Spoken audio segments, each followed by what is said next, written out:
wasiirka wasaaradda qorsheynta iyo wafdiga hogaaminayo ay qayb ka yihiin wasiir ku-xigeenka wasaaradda madaxtooyada iyo madaxda mashruuca SDL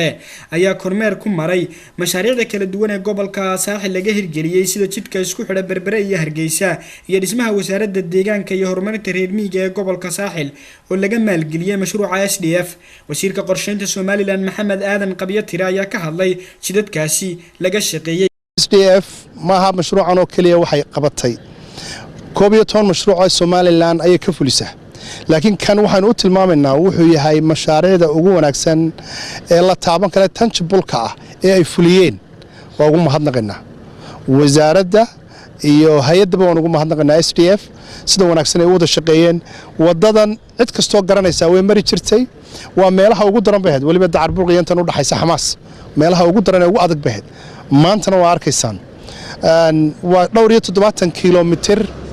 ayaa ka soo laga bilaabay marka waxa 6 kilomitir bay Dacarbur inoo jirtaa 6 kilomitirna waxay ballan qaadeen laba kamid ah inay gacanta ku hayaan insha Allah biidnillah inta kalena way dhameystiri doonaan. Mas'uul ka tirsan mashruuca SDF ayaa isna ka warbixiyay mashruucaasi 900 kilomitir iminka dhisan innaka markan lay waxaan u jeedaa saduuq wuxuu sameeyay waxa weeye waa 155 kilomitir 155 kilomitir waxa ku jira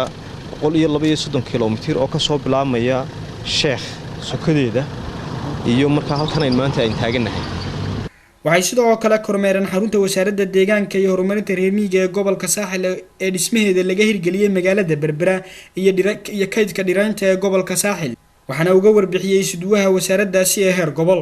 wasaaraddeedu markii hore ma ahayn wasaaradaha sheegan ama la arki karo sida dareebeeda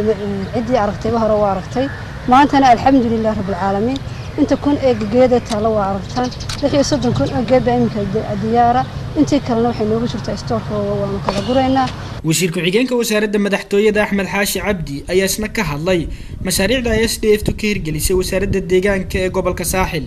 bay xukuumadda Somaliland gaar ahaan SDF sanduuqan SDF muhiimadda koobaad u siiyay runtiina waxa weeyaan wasaaradaha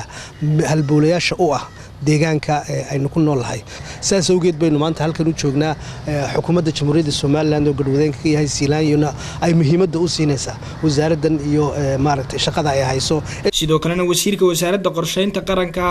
Maxamed Aadan Qabyatire ayaa isna ka hadlay mashruucaasi waxaanu yiri ka wasaaradda ahaan iyo ka xukuumad ahaan ama aragtida guud ee madaxweynaha waa koow deegaameynta guureynay inaynu geed jarno inaynu soo dhaafnay maanta geed uma baahna inaynu goyno waxaanu u baahannahay mid aynu beerno. Cabdikariim Saciid Saalax Hon Cable TV Berbera.